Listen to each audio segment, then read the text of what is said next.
Tell me the story of The Visualized Bible Study. At the sound of the tone, please advance the film strip. Introduction to the New Testament. God's inspired word, the Bible, consists of the Old Testament and the New Testament. In the first film strip, we learned about the Old Testament. It is very, very long and has lots of hard-to-pronounce names. But the New Testament is much shorter.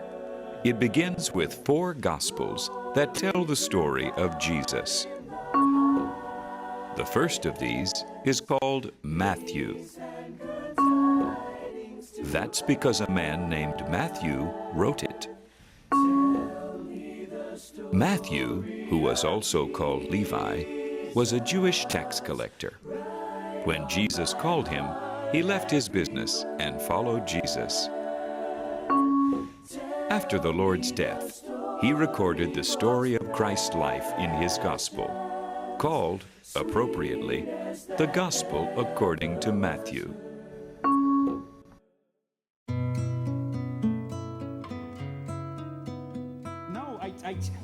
Avram, I told him he couldn't use that form. He's got to use 316 or he's asking for a Roman audit. I'm telling you. No, I can't. Mrs. Lowenstein, I know. You're going to have to deal with her. I told you I'm turning the business over to you. I came back today as a favor. Look, don't make me feel guilty. Come on. I set you up. Yeah, fine. Yes, I know. Oh, she's got matzo ball soup, some new recipe she wants you to try. That's a part of the business I won't miss, Avram. Yeah, shalom, my brother.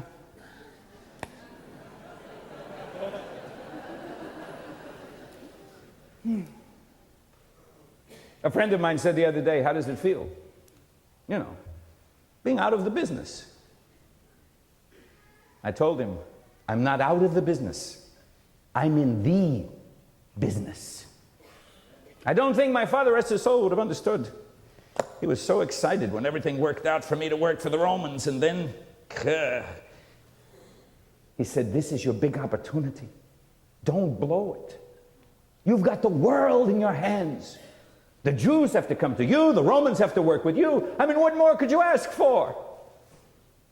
I felt like I was on top of the world when I was sitting at that table that day. I was dealing with, I think it was the Weinsteins, and they had some issue with one of Herod's boys. Oh, they'd sent a tough, short, little, rough guy. I forget his name, Micus Copius or something, but...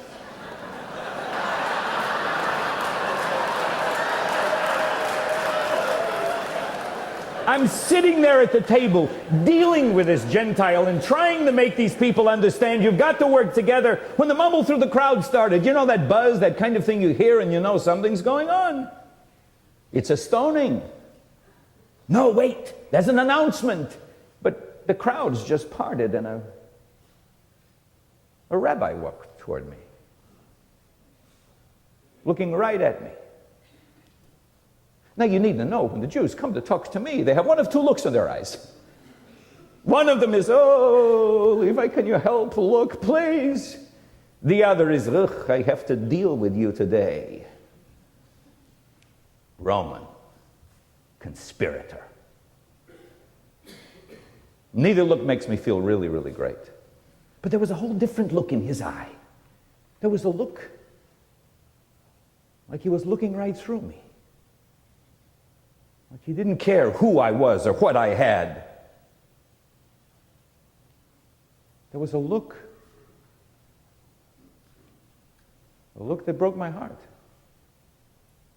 A look that made everything I had done up to that point feel like it was a dress rehearsal. It was just middle school.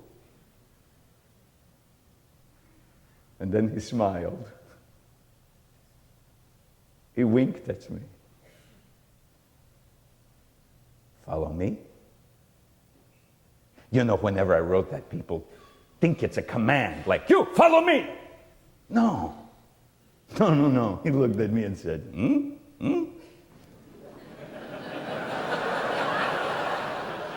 What do you think? Are you ready for a new business opportunity? Follow me. I couldn't get around behind the table fast enough. The Weinsteins, why are you going? The Roman, you can't. And I said, I just did. And that began an odyssey that left me knowing things and seeing things and feeling things that God laid on my heart after, bless the name of our Lord, He left us. That I had to write down because people missed the point. Already they're beginning to form up and getting into their own business. The business of the Christian business. That's not a business. His business is the business He calls us to. I know. When Jesus overturned the tables in the temple, what I heard Him say, I wrote. You've turned this into a house of thieves. My Father's house should be a place of prayer. So I owe something to the doctor. Luke wrote what he heard. Jesus looking around, condemning the people. It was almost as though it was a flashback to that moment when Luke writes about him lost and in the temple.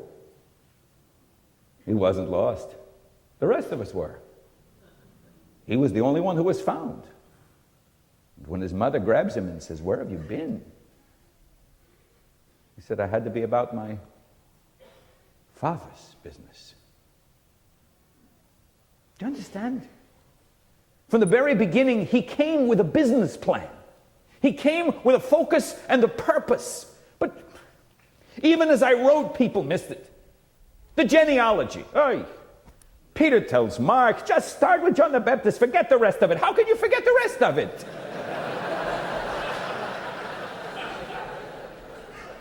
And John, go figure. But when you're Jesus' best friend, you write whatever you want to.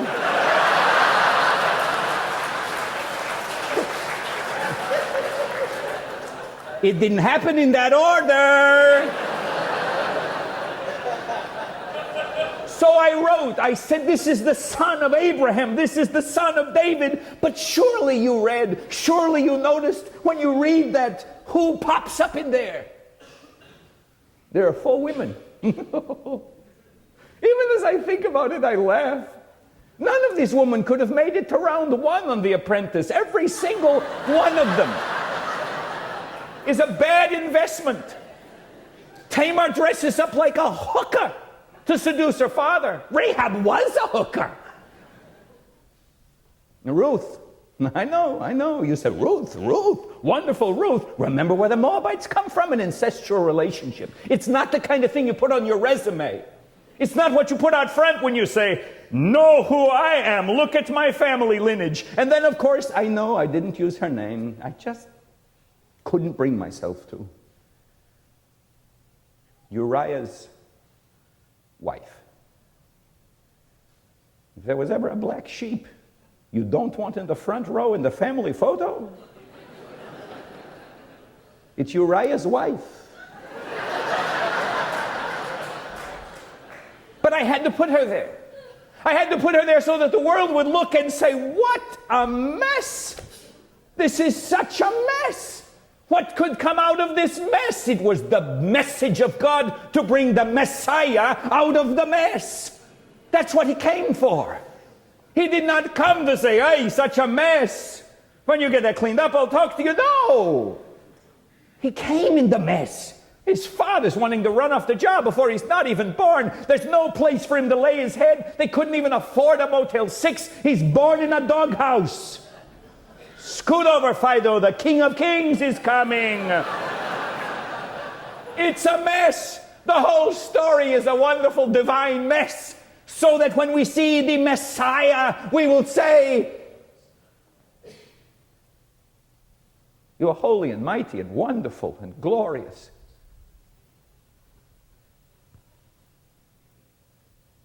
But you somehow remind me of us. There's mess in our Messiah. And there's a reason the mess is there. Not just a token mess. Oh, the way some people give to the poor. You know, they go up to the beggar, and instead of engaging him, they drop it in.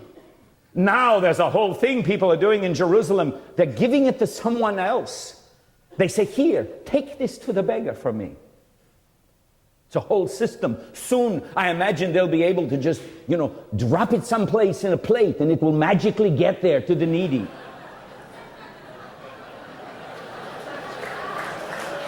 They will probably call that giving to the poor somehow and feel good about it. Not my messy Messiah.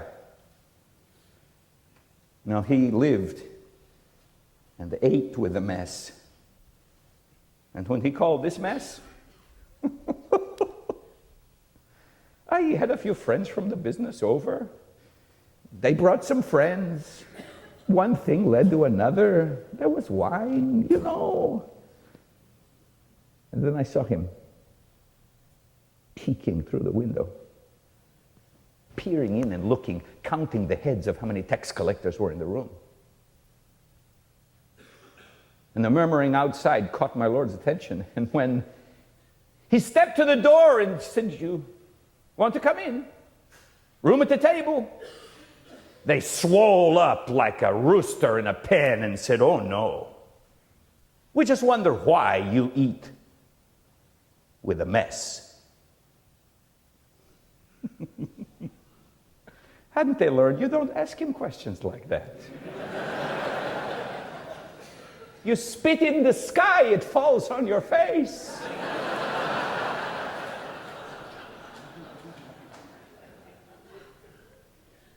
He said the sick need a doctor, but those who are perfectly healthy don't need anything.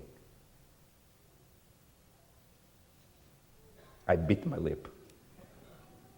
If Peter would have been there, he'd have snickered out loud.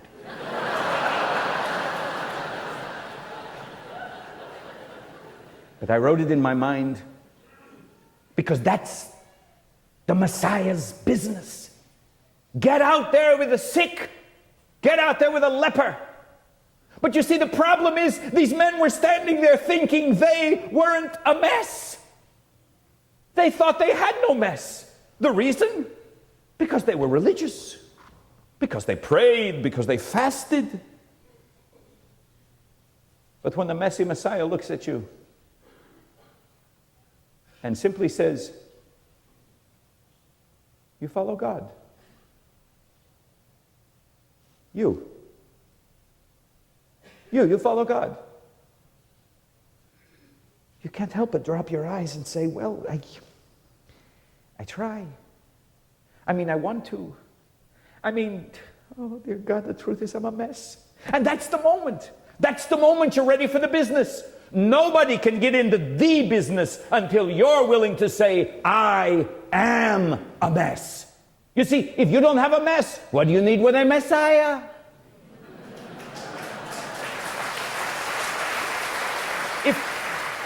If you're running around tucking your mess under your coat and making sure it's not seen, then you end up being that individual who tries to say, "Well, yes, I go because I like to see the Messiah, but I don't come because I have a mess." Time after time, Messiah came and looked someone in the eye who thought they didn't have a mess. And each time, only when they said, "I'm a mess. Be merciful to me, O Lord. I think I've got it all together.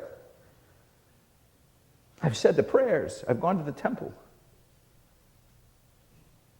But I'm still a mess."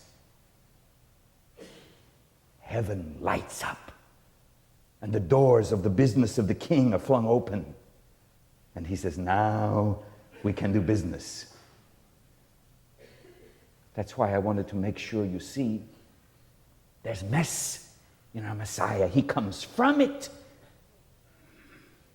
And he says, "You want to help? Follow me. But before you do you have your mess with you? Because if you want to take a message, you got to have a mess. You haven't got the message until you've identified your mess. Until you've seen it. You say, oh my goodness, how is it that people can miss their messes? We're amazing at doing so. My wife, God bless her, asked me the other day, you don't see an overflowing trash can?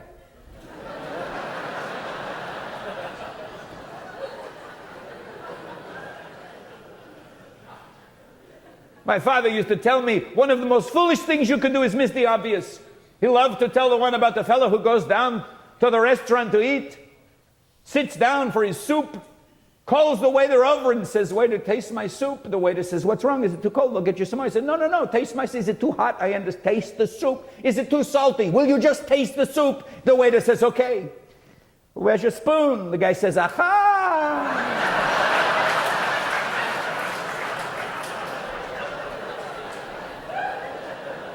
Everybody else can see your mess. I promise you. Ask the person next to you. Go ahead, ask them. Can you see my mess? I dare you. Oh, God be with you. You're sitting by your spouse. May the Lord protect you. But the question is not, can the world see your mess? The question is, will you reach down and take a hold of your mess? Will you grab your mess by the collar and hold it up and say, may I tell you about my mess so that I can give you the message of the Messiah? God's people have to own their mess so they can give the black mess to the Messiah, so that I have a message to take when I do business. God's